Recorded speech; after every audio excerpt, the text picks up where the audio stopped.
बीच राहुल गांधी की भारत जोड़ो यात्रा का समापन हो चुका है और इसी भारत जोड़ो यात्रा के दौरान राहुल गांधी को घाटी में कश्मीरी पंडितों का दर्द नजर आया। राहुल गांधी को टारगेट किलिंग दिखाई दी। टारगेट किलिंग की वजह से घाटी में डर और निराशा का माहौल भी नजर आया। कश्मीरी पंडितों की पीड़ा अब राहुल गांधी से देखी नहीं जा रही और उन्होंने पीएम मोदी को 2 पन्नों का एक खत लिखा है। इस खत में राहुल गांधी ने पीएम मोदी से यह कहा कि आतंकियों की टारगेट किलिंग जिसके शिकार कश्मीरी पंडित हुए, बगैर सुरक्षा की गारंटी दिए घाटी में जाने के लिए उनको विवश किया गया और वहां काम करने के लिए मजबूर उन्हें किया गया। बेहद निर्दयी कदम है ये। राहुल गांधी ने उपराज्यपाल मनोज सिन्हा पर निशाना भी साधा। राहुल ने कहा कि उपराज्यपाल जी द्वारा उनके लिए भिखारी जैसे शब्दों का इस्तेमाल गैर जिम्मेदाराना है। राहुल ने आगे ये लिखा कि उन्होंने कश्मीरी पंडितों को भरोसा दिया कि वो चिंताओं और मांगों को पीएम तक पहुंचाएंगे। फिर आगे वो लिखते हैं कि पीएम मोदी जी, आशा है आप इस विषय में उचित कदम उठाएंगे। लेकिन चुनावी मौसम में आई राहुल गांधी की इस चिट्ठी पर सियासी सवाल उठ रहे हैं कि अब तक राहुल गांधी और कांग्रेस को कश्मीरी पंडितों के दर्द, आंसू और पीड़ा नजर नहीं आई थी। इसी मुद्दे पर करेंगे हम बड़ी बहस, लेकिन उससे पहले आपको दिखाते हैं खास रिपोर्ट।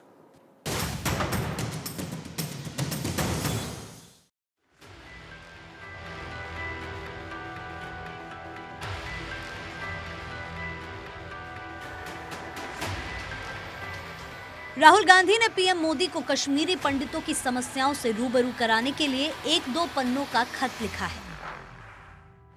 राहुल गांधी ने कश्मीरी पंडितों की सुरक्षा के लिए गुहार लगाई है। राहुल ने लिखा है कि टारगेट किलिंग से परेशान कश्मीरी पंडित सुरक्षा की मांग कर रहे हैं।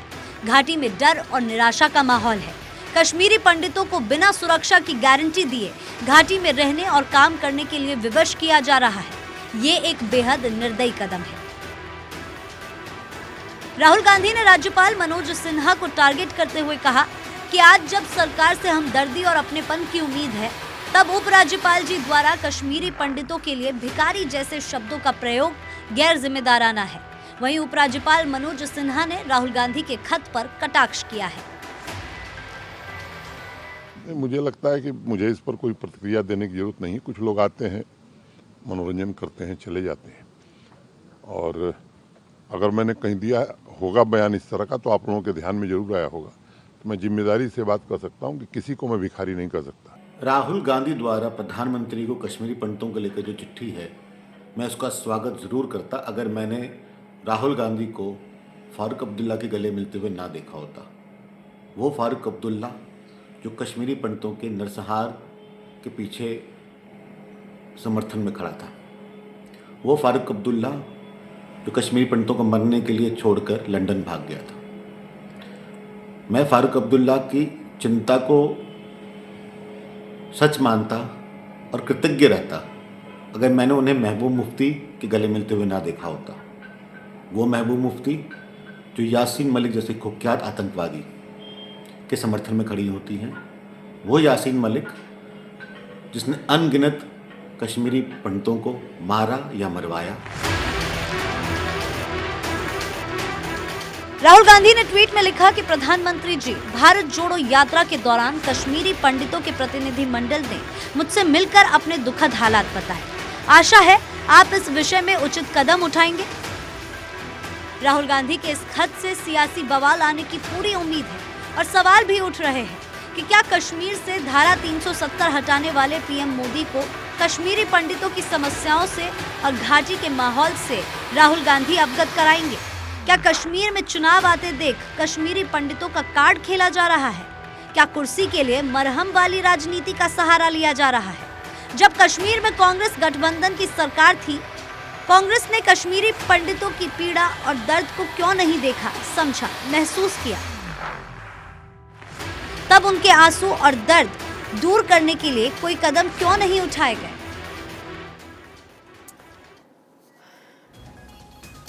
देखिए, कश्मीरी पंडितों का दर्द आज भी बरकरार है और कश्मीरी पंडित अपने घर वापस जाने को आज भी तैयार हैं, लेकिन उनके बसने का सिलसिला अब तक शुरू नहीं हुआ।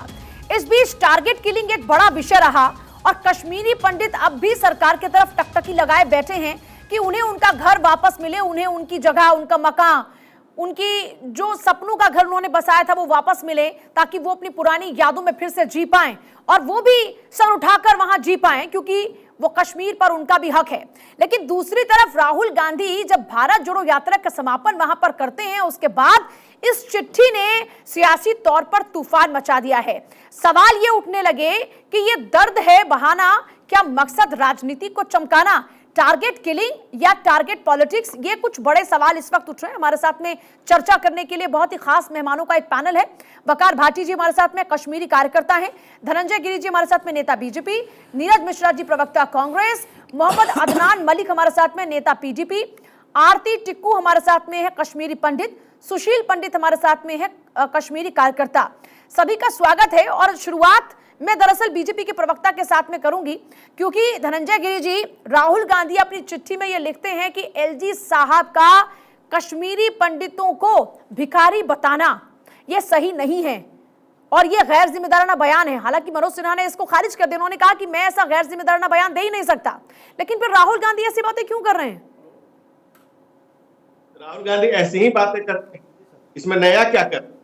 राहुल गांधी जब भी मुंह खोलते हैं कुछ ऐसा ही बोलते हैं। राहुल गांधी ने एक आरोप लगाया था कि उनके इमेज को खराब करने के लिए पैसे खर्च किए जा रहे, जरूरत क्या है? राहुल गांधी मुंह खोल देते हैं, उनकी इमेज का पता चल जाता है। थोड़ी देर अब राहुल गांधी जितने देर चुप रहते हैं उतनी देर इमेज रहती है, जैसे ही वो मुंह खोलते हैं सबको समझ में आ जाता है। राहुल गांधी ने जो चिट्ठी लिखकर चिंता जताई है, ऐसी चिंता उनकी 4 पीढ़ियों में अगर किसी ने की होती तो कश्मीर का ये हालत नहीं हुआ होता। नेहरू की नाकाम नीतियों और पाक के नापाक इरादों के बीच में अगर नरेंद्र खड़े हो गए तो आज राष्ट्र एक नया कश्मीर देख रहा है। कश्मीर की जो उड़न है, कश्मीर की जो समस्या है, जो केसर के बागों को जो कैंसर लगा था, जो खाटी गोलियों की गड़गड़ाहट से गूंज रही थी, वहां आज टूरिस्टों की फौज है, वहां आज हर घर में लोग खुश हैं, धीरे धीरे वहां पुराने दिन लौट रहे हैं, अच्छे दिनों की वापसी हो रही है। और आज देखिए, आज भारत के सशक्त और सबल नेतृत्व का ये परिणाम है। ये कश्मीर क्या, जो पाक ऑक्युपाइड कश्मीर है, उसमें भी आप लोग खबरें बोल के आने कि वहां के लोग भी मोदी कर रहे हैं, वहां के लोग भी भारत में नहीं मिलने का अफसोस कर रहे हैं। और कश्मीर की जो समस्या जहां से होती है, जो 84 इसके बाद जो 88 89 जिस तरह का हुआ और हमारे पंडितों के साथ, भाइयों के साथ, लोगों के साथ जो हुआ, उसकी व्याख्या तो मैं माननीय सुशील पंडित से सुनता रहता हूँ कि इनको सुन करके, इनको जान करके, इनको समझ करके आप ज्यादा कुछ जान पाएंगे, समझा पाएंगे। लेकिन राहुल गांधी जो बयान दे रहे कर रहे हैं, इस तरह की चिंता अगर उनके पूर्वजों ने की होती, पंडितों ने ठीक है, मतलब आप ये कह रहे हैं कि राहुल गांधी से पहले अगर उनके जो और बाकी की पीढ़ियां नहीं उन्होंने परवाह की होती तो आज ये हालात ही ना होते। नीरज मिश्रा, राहुल गांधी को धन्यवाद करना चाहिए प्रधानमंत्री के नाम से कि ये आपने और अमित शाह जी के नाम से कि आपने जो धारा 370 हटा करके जो स्तुत्य प्रयास किया से भारत में। नीरज मिश्रा, ठीक है सर, मैं आती हूँ। नीरज मिश्रा ये कह रहे हैं कि राहुल गांधी की चिंता तो चलिए अच्छी बात है, लेकिन उनके पूर्वजों ने भी अगर ये चिंता की होती तो आज वहां पर कश्मीरी पंडितों के ये हालात ना होते। आपने क्या किया उनके लिए? ऐसा है बहन जी, इनसे थोड़ा और बुलवा लीजिए, क्योंकि ज्ञान तो है नहीं इनके पास। ये तो इधर उधर की बातें करेंगे कि 70 साल पहले क्या हुआ। ये राहुल जी, ये देखो, इसकी आदत फिर शुरू हो गई। देखिए, फिर शुरू हो गई। आप बुलवा लीजिए, प्लीज डिस्टर्ब मत कीजिए ना, ऐसे डिबेट में मत कीजिए। पहले बुलवा लीजिए, उसके बाद आप मेरे पास आइए। ज्ञान और विज्ञान के लोग छात्र सर्टिफिकेट देने चलते हैं। अरे गिरी साहब, एक सेकंड रुक जाइए। धनंजय गिरी जी रुक तो जाइए जरा, रुक जाइए सर एक बार। मैं आपके पास वापस लौटूंगी ना सर, जरा बाकी के लोगों को भी एक बार शामिल कर लूं। नीरज मिश्रा जवाब दीजिए, उन्हीं से सवाल पूछ रहे हैं ना, अब तो जवाब तो उनको देना पड़ेगा। बोलिए नीरज मिश्रा जी। पूजा जी, मैं आपका धन्यवाद करना चाहूंगा और भारत 24 का, और सबसे ज्यादा धन्यवाद तो राहुल गांधी का करना चाहूंगा कि 9 साल के अंदर आज देश के मीडिया को और देश में जो सत्ता पक्ष है उसको कश्मीरी पंडितों की याद आ गई है। और ये जो बयान जिस पर एलजी साहब ने कहा कि मैंने ऐसा कहा नहीं, और आपने मान लिया, क्योंकि इस सरकार में बैठे जितने लोग जितने झूठ बोलते हैं उसको मीडिया बहुत अच्छे से मान लेता है और देश की जनता को बताता है। तो इसी पिछले दिसंबर के आखिरी हफ्ते को याद करिए, जब कश्मीरी पंडित जो 4000 एम्प्लॉइज हैं जो वहां धरने पर बैठे हुए हैं, वहीं आकर इन्होंने ये बात कही थी कि आप लोग नौकरी पर लौट जाइए और यहाँ भिखारी की तरह मत बैठिए। तो अपनी बात से मुकरने वाले आदमी का एक फैक्ट चेक तो आप कम से कम कर लेते। और इन लोगों को इतिहास में जीने की बड़ी आदत है, तो मुझे जरा प्रेजेंट में बता दीजिए, इनके जो फेवरेट धन्ना सेठ है, अडानी जी ने कितनी जमीन खरीदी, कितने घर अपने बना लिए और कितनी इंडस्ट्री लगा ली वहां कश्मीरी पंडितों को बसाने के लिए। मैं आ रही हूँ आरती चिक्कू। मैडम सुनिए सुनते जाइए ना सर जरा मैं अभी तो बाकी को लोगों को शामिल कर लूं, मैं आपकी सारी बात ले सुनूंगी। लीजिएगा, 1 घंटे की डिबेट है, 1 हाँ, घंटे की तो डिबेट है, सुन लीजिए। सर आप मत बताइए ना, सुनिए जरा, हमने सर क्या आप किया मेरी डिबेट को मॉडरेट नहीं कर रहे ना, डिबेट को होस्ट तो मैं ही कर रही हूँ ना मैडम सर। आप ही करेंगे, लेकिन सुन तो लीजिए। आप मुझे मत बताइए ना, मैं आपके पास वापस लौटूंगी, मैं आपको बोल रही हूँ ना कि आपके पास वापस लौटूंगी। जरा और लोगों की बात भी सुनो ना मैं एक बार। आरती टिक्कू जी ये कह रहे हैं कि साहब इनको याद नहीं आती और ये ऐसा बोलते हैं फिर पलट जाते हैं, काम तो करना पड़ेगा ना। आरती टिक्कू जी क्या कहेंगे आप, बिना काम करे पैसे मिले क्या? पूजा जी मुझे बिल्कुल, मैं एग्री नहीं करती, ना बीजेपी के जो प्रवक्ता है ना कांग्रेस के प्रवक्ता। कश्मीरी हिंदुओं का नरसंहार शुरू हुआ कांग्रेस के दौरान, 1988-89 में कहानी शुरू होती है।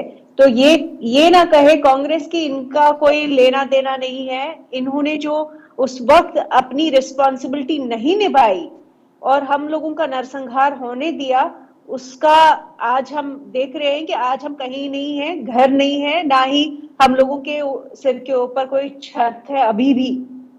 तो दूसरी बात, बीजेपी भी ये ना भूले कि ये भी लोग सत्ता में रहे हैं और 2019 तक, 5 अगस्त 2019 तक बीजेपी का जितनी बार भी वो सत्ता में रही, कोई कुछ भी उन्होंने कश्मीर की जो पॉलिसी थी वो बिल्कुल वही रही जो कांग्रेस की थी। कोई अंतर नहीं था, ना बीजेपी ना कांग्रेस, इन दोनों पार्टीज की जो पॉलिसी थी कोई अंतर नहीं था। हाँ, 5 अगस्त 2019 को प्राइम मिनिस्टर मोदी और होम मिनिस्टर अमित शाह जी ने एक ऐतिहासिक डिसीजन लिया और 370 को जब हटाया तो एक कश्मीर में एक मेजर शिफ्ट आया।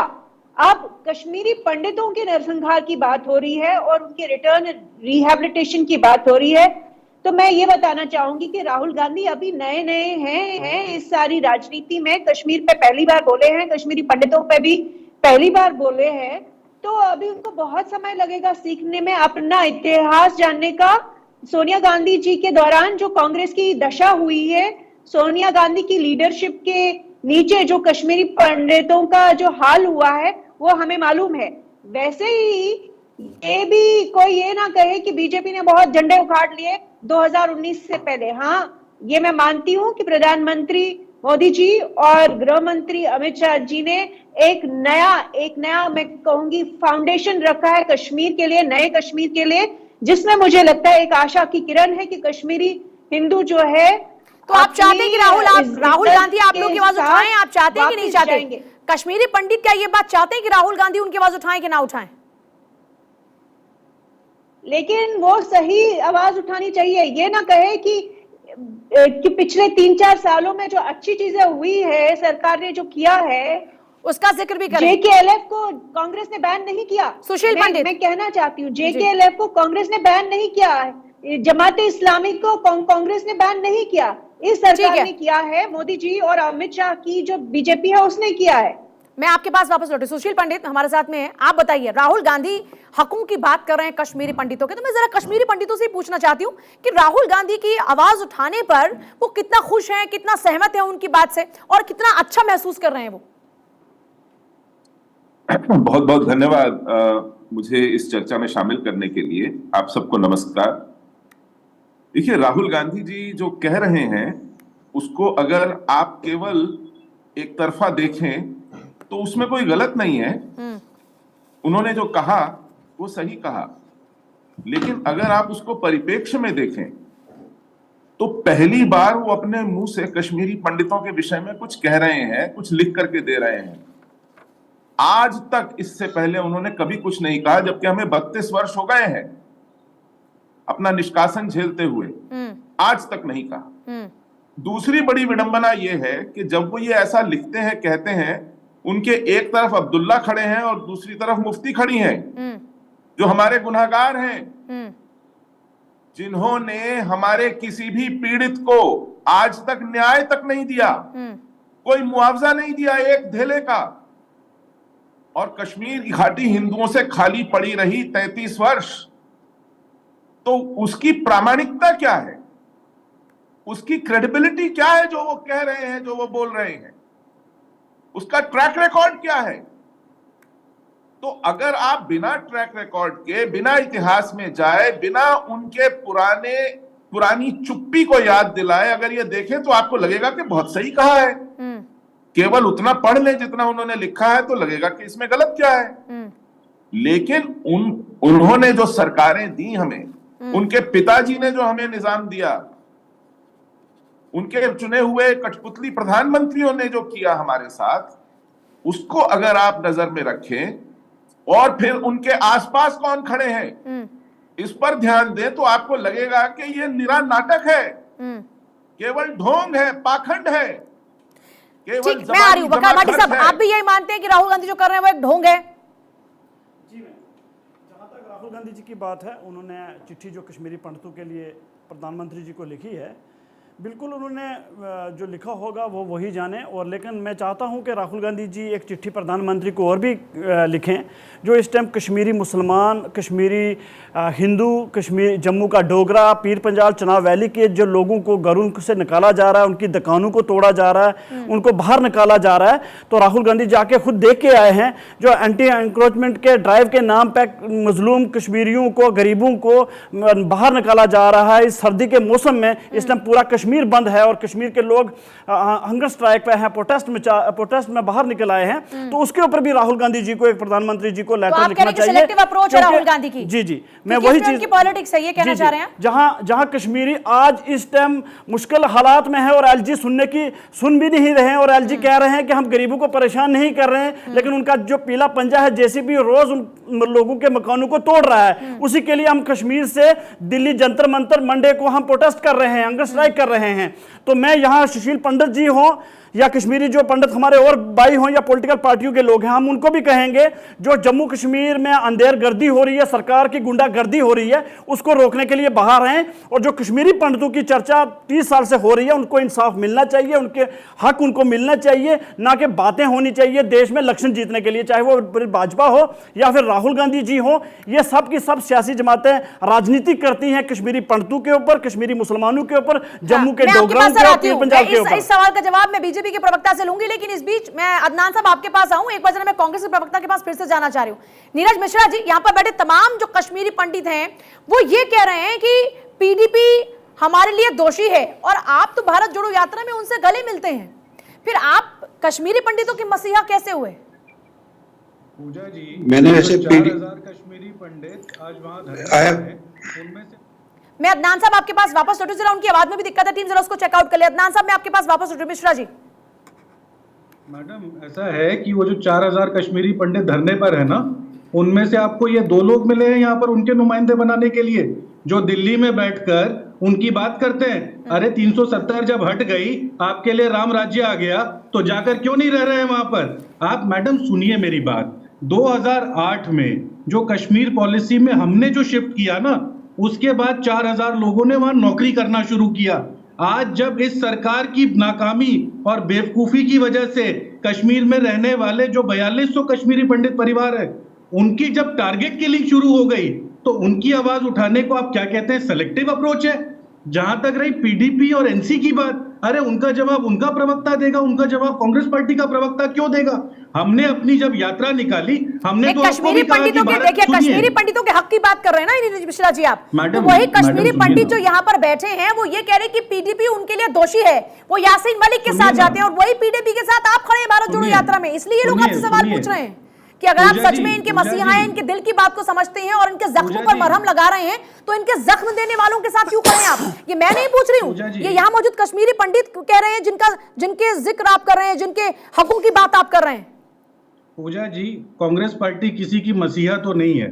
हमने तो अपनी यात्रा में कहा था कि जो भी देशभक्त हो और जो कांग्रेस के झंडे नहीं, भारत के झंडे के साथ कन्याकुमारी से कश्मीर चलता जाए, चाहे वो पूजा यादव क्यों ना हो, चाहे वो जगदीश चंद्रा क्यों ना हो, और चाहे भारत 24 के जितने लोग हैं वो क्यों ना हो, हमने तो आप सबको न्योता दिया था। आप लोगों ने भारत के झंडे के साथ चलना स्वीकार नहीं किया, तो उसमें मेरी कहां गलती है? कांग्रेस पार्टी की कहां गलती है? जिन लोगों ने भारत के झंडे को हर चीज से ऊपर रखा, वो लोग चले साथ में। उनके बयानों पर, पीडीपी पे और एनसीपी पे, उस पे बयान तो मैं नहीं दूंगा। कांग्रेस प्रवक्ता होने के नाते मैं तो पीडीपी को साथ आप रख सकते हैं, लेकिन पीडीपी ने क्या किया? जिस एक सेकंड सर, जिस पीडीपी को लेकर आप भारतीय जनता पार्टी को लेगी पीडीपी के साथ, चलिए ये बताइए, अच्छा पीडीपी के साथ आप है ना भाई, आपने गले मिले ना, आप गले मिले तो दिल मिले कि नहीं मिले? चलाई कि नहीं चलाई? मैं ये पूछ रही हूँ कि गले मिले तो दिल मिले कि नहीं मिले? पीडीपी से गले आप मिले तो दिल मिले कि नहीं मिले? इसी पीडीपी के साथ सरकार बनाने पर भारतीय जनता पार्टी की कोई फजीयत हुई कि नहीं हुई?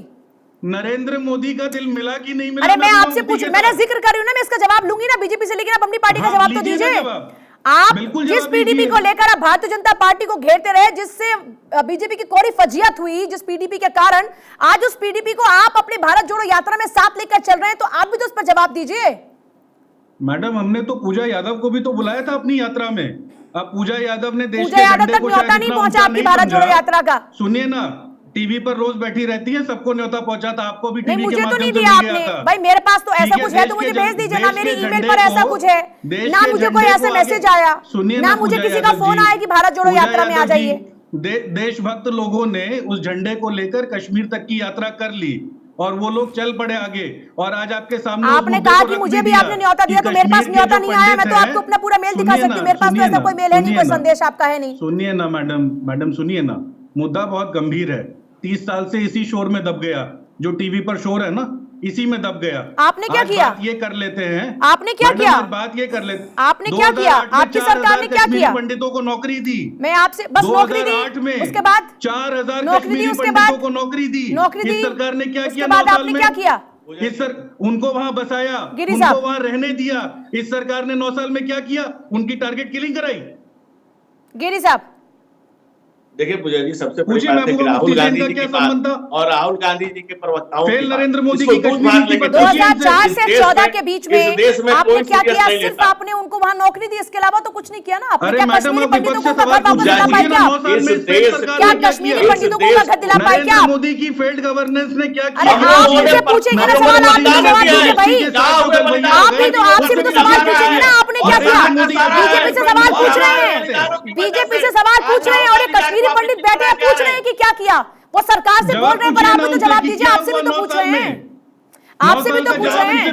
ये आप मरहम लगा रहे हैं या राजनीति चमका रहे हैं? सुनिए ना, एडवर्टाइजमेंट के लिए आप लोग बम लगाती होंगी, आपका चैनल बम लगाता है एडवर्टाइजमेंट के लिए। कटरिंग तो आप कर रहे हैं, ऐसा लग रहा है। आप मरहम लगा रहे हैं कि राजनीति चमका रहे हैं? आप लोग देश के मुद्दों को छोड़ने वाले लोग, जरा इनसे पूछिए 2009 में ये जो कश्मीरी पंडितों को वहां लेकर गए और हम लोगों ने आपके पास आ रही हूं अदनान साहब, एक भी मौका नहीं दिया मैंने अदनान साहब को। मोहम्मद अदनान साहब, बात करिए। मोहम्मद अदनान साहब, जो आपके साथ गले लगते हैं वो तो आपको सार्वजनिक तौर पर स्वीकारने को भी तैयार नहीं है। Basically I am not from PDP, मैंने पीडीपी से रिजाइन किया हुआ है, तो मैंने भी अपना नेम चेंज करने के लिए यहाँ था। इनको जिनको भी इन्होंने बुलाया, इन सबको बिना इनविटेशन के तो कोई आया नहीं है वहां पर। सब पॉलिटिकल पार्टीज को बकायदा इन्होंने इनविटेशन भेजा हुआ है, तो उन्हीं के ही राहुल गांधी साहब गले लग रहे हैं। क्या वो लाल सिंह जी हों, क्या वो और बाकी पार्टीज के लोग हों, तो ये अब ये क्या कहते हैं, इसका 370 पे तो कांग्रेस अपना पूरा स्टैंड ले नहीं रही है। इनका स्टैंड 370 को लेके है, भारत जोड़ो अभियान को लेके ये सब पार्टीज को इकट्ठे लेने को चल रहे हैं। मगर जो पार्टीज कश्मीर सेंट्रिक पार्टीज जो हैं, वो भारत जोड़ो अभियान को लेके तो इनके साथ है, मगर 370 को लेके कांग्रेस का एक डिफरेंट व्यू है, टोटली डिफरेंट माइंडसेट है। मैं वापस लौट रही हूं और सुशील पंडित जी आपके पास वापस लौटूंगी, छोटा सा ब्रेक मुझे मजबूरन लेना होगा। ये क्या कांग्रेस का डबल स्टैंडर्ड है? बात जो निकल कर आई कि क्या ये डबल स्टैंडर्ड है? एक तरफ आप धारा 370 को आप कहते हैं कि साहब हमको नहीं चाहिए, हम तो उसको खारिज करेंगे, लेकिन दूसरी तरफ बात ये निकल कर आती है कि आप कश्मीरी पंडितों के अगर हकों की बात करें तो वो तो कहते हैं कि सरकार का ये फैसला अच्छा है, कम से कम धारा 370 को लेकर जो फैसला बीजेपी सरकार ने लिया वो बहुत अच्छा है और अब हमें अपनी घर वापसी की उम्मीद है। लेकिन कांग्रेस अपने स्टैंड इस पर भी क्लियर कर। देखिए, लगातार सवाल ये उठ रहे हैं कि भारत जोड़ो यात्रा के दौरान में राहुल गांधी को घाटी में कश्मीरी पंडितों का दर्द नजर आया और अब बार बार वो उस दर्द का जिक्र कर रहे हैं और पीएम मोदी को खत लिखकर कहते हैं कि आप इस पर कुछ विचार कीजिए और मुझे उम्मीद है कि आप इस पर कुछ बड़ा फैसला जरूर लेंगे। हालांकि यह भी एक सच्चाई कि कश्मीरी पंडित अब भी अपने घरों में वापस लौटने की तरफ इंतजार कर रहे हैं। उन्हें बार बार ये उम्मीद है कि शायद जल्द ही सरकार इस दिशा में कुछ कदम बढ़ाए। लेकिन इससे तरह राहुल गांधी का ये बयान या कश्मीरी पंडितों का ये दर्द समझना, क्या ये एक राजनीति का हिस्सा है? क्या इसका मकसद कुर्सी है? ये तमाम तमाम सवालात इसलिए भी उठ रहे हैं क्योंकि हमारे साथ जो कश्मीरी पंडित हैं वो भी कह रहे हैं कि ये डबल स्टैंडर्ड है। वकार भाटी साहब हमारे साथ में लगातार बने, धनंजय गिरी हमारे साथ में है, नीरज मिश्रा हमारे साथ में है, मोहम्मद अदनान साहब हमारे साथ में है, आरती टिक्कू हमारे साथ में, सुशील पंडित हमारे साथ में। सुशील जी, आप भी इसी बात का जिक्र कर रहे थे कि कांग्रेस अपना स्टैंड क्लियर करे। जी पूजा जी, कांग्रेस ने अपने 2019 के मैनिफेस्टो में लिख के दिया है कि वो 370 वापस ले आएंगे, लिख करके दिया है जी। और इसी कारण पीडीपी और नेशनल कॉन्फ्रेंस ने जम्मू और उधमपुर में अपने कैंडिडेट्स खड़े नहीं किए ताकि सारे का सारा मुस्लिम वोट जम्मू का वो कांग्रेस को मिल सके, वो बटे ना। ये अलग बात है कि वो उसके बावजूद भी हारे। दिक्कत यहां ये है कि कांग्रेस को भी समझ में नहीं आ रहा है। ये कहते हैं कि हमने वो नौकरियां दी थी 4,500, लेकिन उन नौकरियों के साथ वो जो बंधुआ मजदूरी का बॉन्ड था ना, कि आप हिल नहीं सकते वहां से, आप ट्रांसफर नहीं ले सकते, आपको पेंशन नहीं मिलेगी, ये सारे बॉन्ड, ये सारी शर्तें, ये दास्ता की पूरी कहानी उस कांग्रेस सरकार ने ही दी थी जो इनके गले में आज फांसी का फंदा बन के फंसी हुई है और जिसको हटाने के लिए वो धरने पर बैठे हैं पिछले 8 महीने से। ये क्यों भूलते हैं और क्यों धकेला था उनको उस कश्मीर में जहां से बचकर वो किसी तरह निकल पाए 32 साल पहले?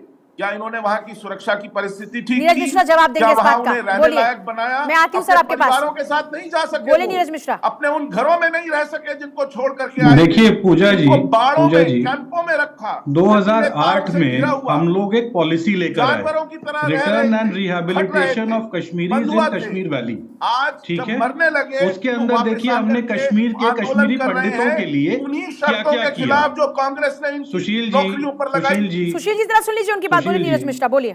सुनिए ना, 2008 में जो हम पॉलिसी लेकर आए कि कश्मीरी पंडितों को हम कैसे वापस कश्मीरी वैली में लाएंगे, तो हमने उसमें क्या क्या किया। पूजा जी 2 मिनट लूंगा खाली।